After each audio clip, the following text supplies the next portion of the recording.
The most memorable moment of Zinedine Zidane's career was the last thing he ever did on a football pitch. In the 2006 World Cup final, Zidane headbutted Italy defender Marco Materazzi. A magnificent career ended with a red card on the biggest of all stages. But for many years before that incident, the attacking midfielder was one of the best footballers in the world. To train with Zidane was a dream, David Beckham once said. For me, he's the greatest player of all time. So how good was Zinedine Zidane actually?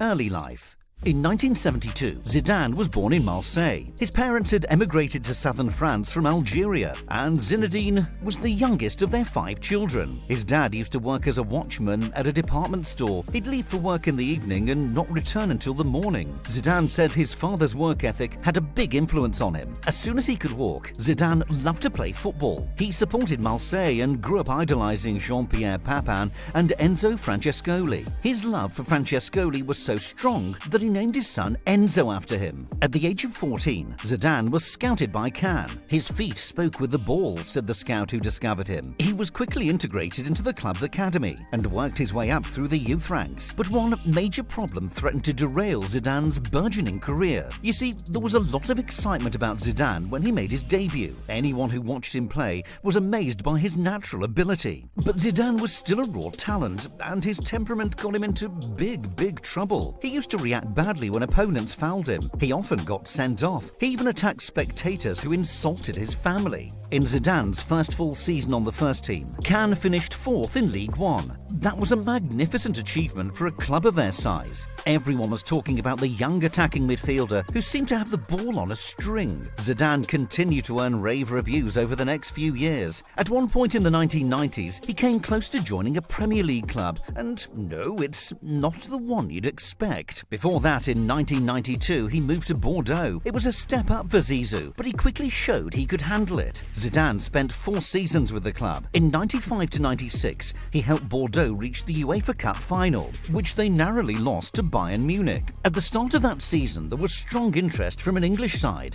Blackburn manager Kenny Dalglish was a big fan of Zidane's. He told his chairman Jack Walker that he wanted to sign him. Walker's reply was legendary. "Why do you want to sign Zidane when we have Tim Sherwood?"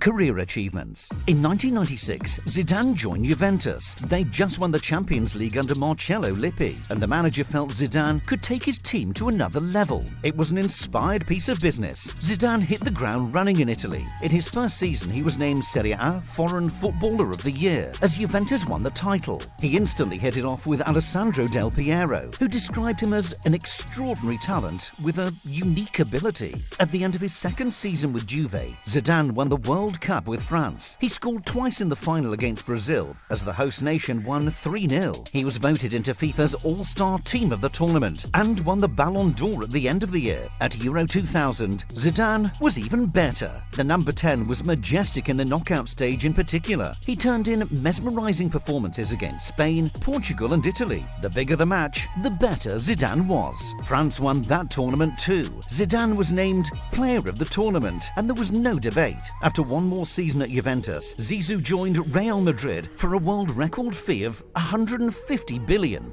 That's Italian lira, not euros, before you fall off your chair. In his debut season of 2001-2, Zidane starred as Madrid reached the Champions League final. Against Bayer Leverkusen, he scored a stunning left-foot volley to give Madrid the trophy. That triumph was supposed to be the start of something special for Madrid, but there was one big issue that no one had considered. By the time Zizou arrived in Spain, Florentino Perez's Galactico project was in full swing. Madrid's squad would soon contain Zidane, Luis Figo, Roberto Carlos, Raul, Ronaldo and David Beckham. It was an incredible collection of superstars. Football isn't played on paper though. PSG fans know that having world-class players doesn't guarantee success. The Galactico side was top-heavy and overloaded with attacking stars. There was a lack of balance in the team. There can be no doubting Zidane's accomplishments on an individual level. He was voted FIFA World Player of the Year 3 times during his career, but Madrid only won one La Liga title in Zidane's 5 years at the Bernabeu. Between 2004 and 2006, they didn't even reach the Champions League semis.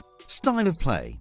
Now, you might be surprised to learn that Zidane isn't universally popular. His detractors have one big criticism of him, and we'll come to that shortly. Despite being over 6 feet tall, the attacking midfielder used to glide across the pitch. He was a superb dribbler and possessed fantastic vision and passing ability. Zidane was the creative hub of all of his teams, the man who pulled the strings and made things tick. His critics say that Zidane could have been more efficient. By the standards of Lionel Messi and Cristiano Ronaldo, he didn't score many goals. In fact, Zidane never got more than 10 in a league season for Juventus or Real. But his biggest contribution to the game was elevating football into art. Just listen to what Alfredo Di Stefano, a Real Madrid legend and one of the best players of all time, had to say about him. He dominates the ball. He's a walking spectacle and he plays as if he had silk gloves on each foot. He makes it worthwhile going to the stadium. He's one of the best I've ever seen. An overlooked aspect of Zidane's game was his mental strength and character. The Frenchman was a master at rising to the occasion, and he always brought his A-game to the biggest matches. His critics might focus on his inconsistency throughout some seasons, but Zidane performed when it really mattered, whether it was scoring in big finals for club and country, dominating the knockout stages of Euro 2000 and the 2006 World Cup, or leading Bordeaux, Juventus and Madrid to European finals. You could always rely on Zidane to deliver when the heat was on. When Zidane stepped onto the pitch, the 10 other guys just suddenly got better, said Zlatan Ibrahimovic. The fact that Zlatan was praising someone other than himself just shows how special Zizou was. Where does he rank?